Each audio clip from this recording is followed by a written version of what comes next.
Welcome to Breslov Web Seminar. This is Parshat Toldot. These are the Toldos, the generation of Avram, of Yitzchak ben Avram, Yitzchak the son of Avram. That's the way the Parsha starts off, and in it we have the birth of Esav, we have the birth of Yishmael, and as we go through the Parsha, there's a little bit that says that Yitzchak had to do with the Plishtim. He had to go redig the wells that Avram did, but eventually he made a peace pact with Avimelech, the king of Plishtim. Most of the Parsha, though, surrounds the battle for supremacy between Esav and Yishmael. All right? Esav was firstborn. He came out first. And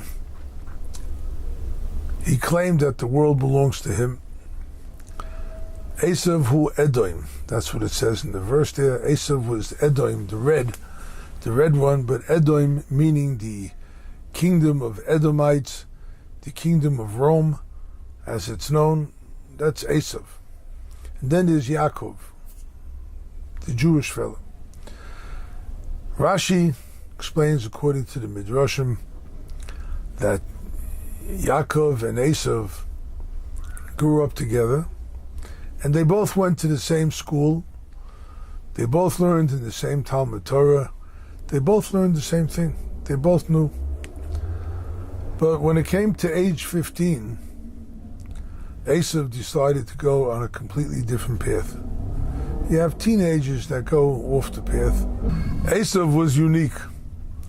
The day he turned 15, he stole, he raped, and he murdered. All right? That's what Esav did. Day 15-year-old kid, and one day he reached the pinnacle of evil. He murdered, he raped, and he stole. And Esav comes to Yaakov, and he tells him, "Feed me." He says, "Feed me." Why? I'm hungry. I'm hungry. All right? You can't make a little food yourself. You can't take it yourself from the kitchen. Yaakov was making a lentil soup because Avram Avinu passed away on that day. The day that Avram passed away is the day that Esav went out to commit evil. So, we have Yaakov Avinu feeding Esav, but Yaakov is too smart just to give him the food. He says, "I'll make a deal with you. You sell me your birthright, any claim that you have to the birthright, and I'll give you the food." Esav says, "What do I need the birthright for? It means serving Hashem." Well, he doesn't want that. He sold it right away for a bag of lentils. Rebbe Nachman told us a story of the exchanged children. He says there was a king, his wife gave birth. At the same time that his wife gave birth, there was a maidservant that also gave birth. The midwife switched the children, so she put the slaves, the maidservant's child by the queen, and the prince he's put next to the maidservant. And that's how they grew up. There was no DNA testing then, you couldn't check it out. So they grew up and their lives took very different paths. And there's a long story. Rebbe Nachman is one of the most beautiful stories he told. I have always felt an affinity to that story. But the idea behind it is that in the end, the true prince becomes the true prince, the true king. And the maidservant's son becomes the maidservant's son. There's a lot that goes on in between till they get how they got together, how this worked out. But Rebbe Nachman explains this is what the Torah is telling us. There was Yishmael, the maidservant's son, who claims supremacy. And there was Yitzchak, who is the bearer of the Jewish nation. A generation later, you have Yaakov, who is the prince, the true prince. And yet you have Esav claiming supremacy. And Esav has been claiming supremacy throughout our long exile.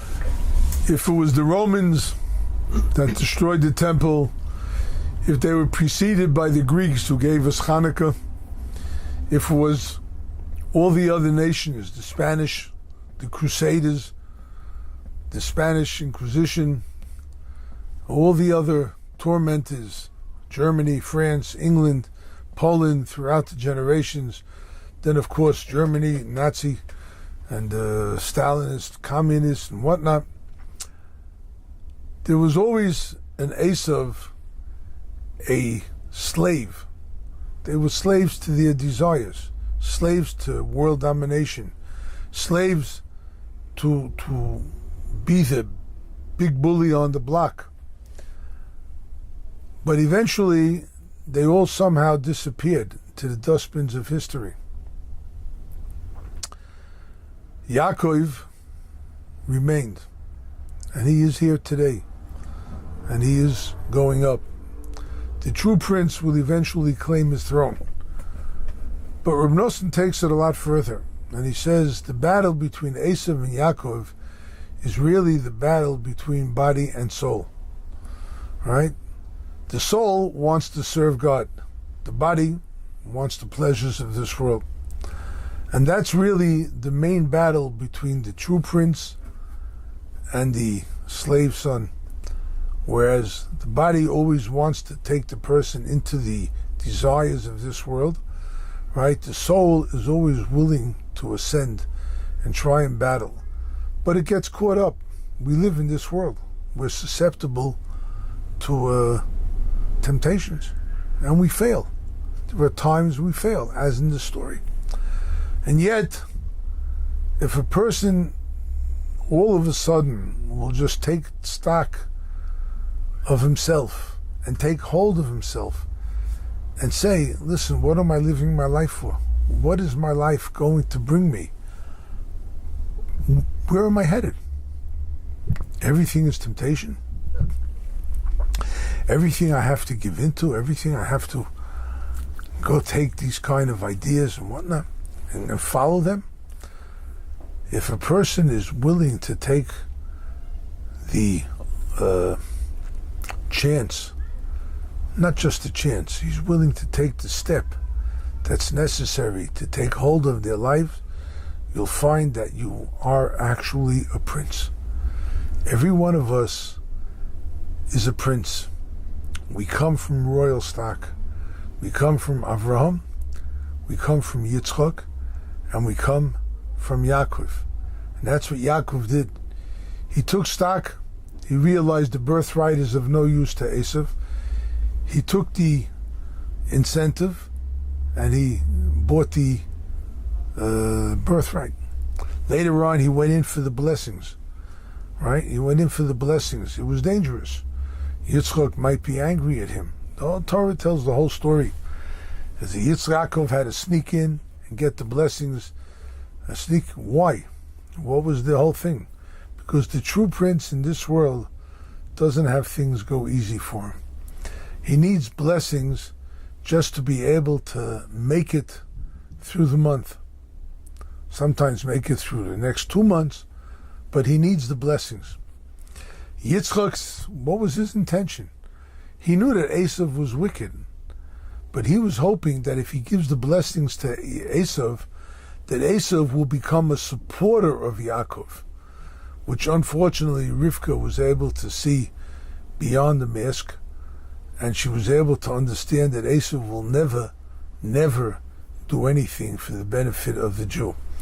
Right? It's something, a lesson, when we have leaders of different countries, and they're all supposedly leaders. These are the leaders. This is leadership material, but this is what it is, and no one is going to act for the benefit of the Jews. We had the Clinton, Arafat, Peres, Rabin, peace process, the Oslo agreements in 1993, right?